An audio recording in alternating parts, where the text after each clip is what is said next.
आज का हमारा टॉपिक है recycling of paper. Recycling of paper का मतलब है कि आखिर हम लोग पेपर को हर बार किस तरीके से इस्तेमाल कर सकते हैं, एक ही पेपर को बार बार कैसे इस्तेमाल कर सकते हैं, यही हमारा है रिसाइकलिंग ऑफ पेपर। देखिए इसमें ना बहुत इंपॉर्टेंट फैक्ट लिखा हुआ है। क्या लिखा हुआ है? 17 full grown trees are required to make 1 ton, यानी कि 1000 kg ऑफ पेपर। मतलब कि यदि आपको 1000 kg पेपर बनाना है तो उसके लिए टोटल आपको 17 पेड़ काटने पड़ते हैं। सोचो 17 पेड़, क्या वो छोटे छोटे पेड़? नहीं, एकदम फुल्ली ग्रॉन। फुल्ली ग्रॉन का मतलब है जो कि बहुत बड़ा है, जो कि आराम से वो बढ़ चुका है, खिल चुका है। उस 17 पेड़ को हम लोग काटते हैं, तब जाके 1000 kg पेपर तैयार होता है। सोचो मात्र 1000 kg हमारा 17 पेड़ में। इसीलिए कहा जाता है कि पेपर का इस्तेमाल सही से करो, पेपर को बर्बाद मत करो, क्योंकि पेपर को बर्बाद करने का मतलब है पेड़ को ज़्यादा से ज़्यादा काटना। तो ज़्यादा से ज़्यादा पेड़ कटेगा, इसका मतलब कि हमारे इन्वायरमेंट के लिए वो खतरा है ना। तो ये बहुत बड़ा डाटा लिखा हुआ है, इस बात को आप याद रखेंगे। यानी कि 1000 kg यदि आपको पेपर बनाना है, उसके लिए आपको 17 पेड़ काटने पड़ते हैं, और 17 पेड़ को उगने में 17 साल लग जाते हैं, है कि नहीं? बिल्कुल सही बात है। एक पेड़ को उगने में 17 साल लग जाते हैं, तो सोचो। तो ये बहुत बड़ा डाटा है। तो पेपर का इस्तेमाल हम लोगों को बहुत ही सावधानी से करना चाहिए। आगे, paper can be recycled 5 to 7 times for use. देखो एक पेपर को ना 5 से 7 बार रीयूज किया जा सकता है। रीयूज करने का मतलब हो गया, अच्छा एक बात बताइए, जो पेपर आपका भर जाता है, आप जो लिख लेते हो, उस पेपर को आप कबाड़ी के पास बेच देते हो। कबाड़ी वाला उसका क्या करता है? कबाड़ी वाला उस पेपर को आगे चल के और बड़े फैक्ट्री को बेचता है। बड़े फैक्ट्री वाला क्या करेगा? उस पेपर को सड़ा के गला के दोबारा क्या करेगा? पेपर बनाएगा। और ये प्रोसेस हमारा लगातार जो है ना 5 से 7 बार हो सकता है, और होता भी है। इसी के वजह से हमारा जो आज पेपर हम लोग ज़्यादातर इस्तेमाल करते हैं, वो पेपर ज़्यादातर हमारा कैसा पेपर होता है? रिसाइकल वाला पेपर होता है। मतलब कि आप लोग जो लिख के कबाड़ी वाले को बेचते हो, कबाड़ी वाला फिर बड़े वाले फैक्ट्री को बेचता है, बड़ा वाला फैक्ट्री उसी पेपर को मशीन में सड़ा गला के दोबारा पेपर बनाता है। इससे हमारा इन्वायरमेंट भी बचाता है और हमारा पेपर का दोबारा इस्तेमाल भी हो जाता है। इसी को हम लोग कहते हैं रिसाइकलिंग ऑफ पेपर। ठीक है, यानी कि एक ही पेपर को बार बार क्या करो, उसको बना बना के दोबारा इस्तेमाल करो। और ये क्या हम लोग अपने घर में कर सकते हैं? नहीं, बेसिकली फैक्ट्री में होता है। ठीक है, आगे, we should save reuse used paper and recycle it. मतलब कि हम लोगों को बेसिकली पेपर को बचाना चाहिए, रीयूज करना चाहिए। जो पेपर आपने एक बार इस्तेमाल कर लिया उसको रीयूज करना चाहिए। और कैसे आप रीयूज कर पाइएगा? रिसाइकल करके, है कि नहीं? वही बात इसमें कहा गया था। उसके बाद, by this we not only save trees but also save energy, मतलब कि electricity and water needed for manufacturing paper. अच्छा एक बात बताइए, यदि हम पेपर को बचा रहे हैं तो क्या केवल प्लांट को कटने से बचा रहे हैं? नहीं, यदि हम पेपर को बचा रहे हैं तो प्लांट को कटने से तो बचा ही रहे हैं, पहला बात। दूसरा बात, इलेक्ट्रिसिटी भी बचा रहे हैं, पानी भी बचा रहे हैं। क्यों? क्योंकि पेपर को बनाने में बिजली नहीं लगता है क्या? लगता है। क्या पानी नहीं लगता है क्या? लगता है। तो जब आप पेपर को बचा रहे हो, इसका मतलब कि आप 3 चीज़ बचा रहे हो, ट्री, इलेक्ट्रिसिटी और वाटर। और सबसे बड़ी बात, आप अपने वातावरण को तो बचा ही रहे हो, इन्वायरमेंट को तो बचा ही रहे हो। तो पेपर का इस्तेमाल आप लोगों को सोच समझ से करना चाहिए, एकदम सावधानी से करना चाहिए। आगे, also the amount of harmful chemicals use in paper making will also be reduced. और जब आप पेपर को बर्बाद होने से बचा रहे हो, इसका मतलब कि पेपर को बनाने में जो केमिकल का इस्तेमाल होता है, आप उसको भी बचा रहे हो, है कि नहीं? मतलब कि एक सिंगल पेपर को बचाने से सोचो आप कितना चीज़ बचा ले रहे हो। ट्री बचा ले रहे हो, पानी बचा ले रहे हो, बिजली बचा रहे हो, केमिकल को बर्बाद होने से बचा रहे हो, और सबसे बड़ी बात, आप अपने इन्वायरमेंट को बर्बाद होने से बचा रहे हो। ठीक है, ये बहुत बड़ी बात है। यही हमारा कहलाता है रिसाइकलिंग ऑफ पेपर। अगला टॉपिक है हमारा रीफॉरेस्टेशन। रीफॉरेस्टेशन का मतलब हो गया पेड़ पौधों को दोबारा बड़े लेवल पे लगाओ, और इतने बड़े लेवल पे लगा दो कि क्या बन जाए, वो हमारा फॉरेस्ट बन जाए। इसी को हम लोग कहते हैं रीफॉरेस्टेशन। ठीक है, और देखो आज के ज़माने में ना पेड़ पौधा लगाना बहुत इंपॉर्टेंट है। नहीं लगाइएगा, आने वाले फ्यूचर के लिए, यानी कि आने वाले जो हमारा जनरेशन होगा, वो हवा के लिए तरस जाएगा।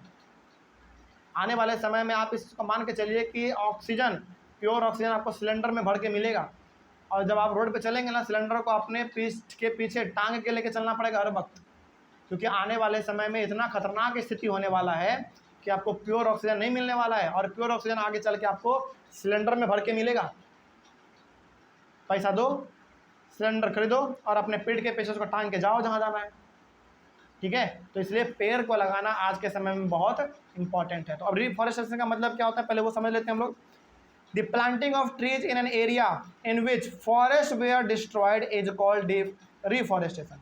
मतलब कि किसी एरिया में यदि आप पेड़ पौधों के लगा रहे हो, बड़े लेवल पे लगा रहे हो, और इतने बड़े लेवल पे लगा रहे हो कि वो एक तरीके से हमारा कैसा दिखने लगे, फॉरेस्ट के जैसा दिखने लगे, वही हमारा कहलाएगा रिफॉरेस्टेशन। ठीक है, रिफॉरेस्टेशन का मतलब आपको ना, आप इसको ऐसे भी समझो कि जहाँ पे पहले जंगल हुआ करता था, उस जंगल को काट दिया गया, अब दोबारा वहाँ पे पेड़ पौधा लगाओ, तो वही हमारा कहलाएगा रिफॉरेस्टेशन। तो रिफॉरेस्टेशन का मतलब आप दोनों तरीके से कह सकते हो, पेड़ पौधों को बड़े लेवल पे लगाओ और इतना बड़े लेवल पे लगा दो कि वो कैसा दिखने लगे, फॉरेस्ट की तरह दिखने लगे। ये पहला तरीका हो गया। दूसरा तरीका ये हो गया कि जहाँ पे पहले जंगल हुआ करता था उसको आपने क्या कर दिया था, काट दिया था, और दोबारा यदि वहाँ पे जंगल लगा देते हो, पेड़ पौधे लगा देते हो, वही हमारा कहलाएगा रिफॉरेस्टेशन। ठीक है, आगे उसके बाद आगे एक बात कहा गया है, हाँ, the planted trees should generally be of the same species which were cut down from the forest during deforestation. देखो, जो पेड़ पौधा आपने काटा था जिस जगह से, उस जगह पे यदि वही पेड़ पौधे लगाए जाए ना, तो आराम से ग्रो करते हैं। जैसे मान लीजिए कि एक आम का बगीचा था, आपने आम के बगीचे में से सारे आम के पौधों को आपने काट दिया, तो दोबारा आप कोशिश कीजिए कि उस आम के बगीचे में आम का पेड़ ही लगाया जाए, ताकि वहाँ पे आम को ग्रो करने का हैबिट है और वहाँ पर आराम से अच्छा ग्रो कर पाएगा।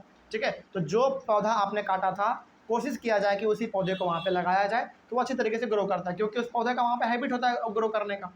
ठीक है, आगे उसके बाद reforestation can takes place naturally also. देखो, कई बार क्या होता है ना, रिफॉरेस्टेशन अपने आप भी होता है, मतलब कि जंगल अपने आप ये भी हमारे बन जाते हैं।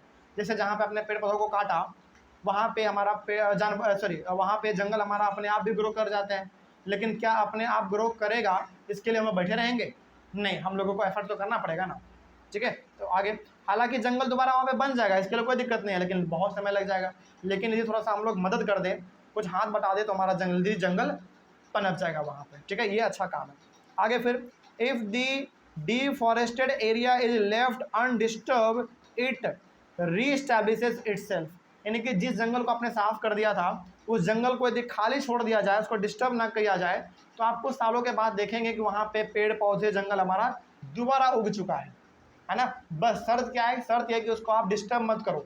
डिस्टर्ब करने का मतलब है कि वहाँ पे आप छेड़ो मत उसको, दोबारा काटो मत, बैल भैंस बकरी चराओ मत। आप दोबारा देखेंगे कुछ सालों के बाद वहाँ पे दोबारा जंगल हमारा तैयार हो चुका है। लेकिन यदि वहीं पे थोड़ा सा ह्यूमन बीइंग अपना कुछ कंट्रीब्यूट कर दे, बड़े लेवल पे पेड़ पौधों को जाके लगा दे, थोड़ा बहुत खाद वाद दे दे, तो हमारा फॉरेस्ट जल्दी ग्रो कर जाएगा। हालांकि वो अपने आप ग्रो भी कर जाएगा, इसमें कोई दिक्कत नहीं होगा, लेकिन थोड़ा जल्दी ग्रो कर जाएगा। ठीक है, आगे उसके बाद, in natural reforestation there is no role of human being.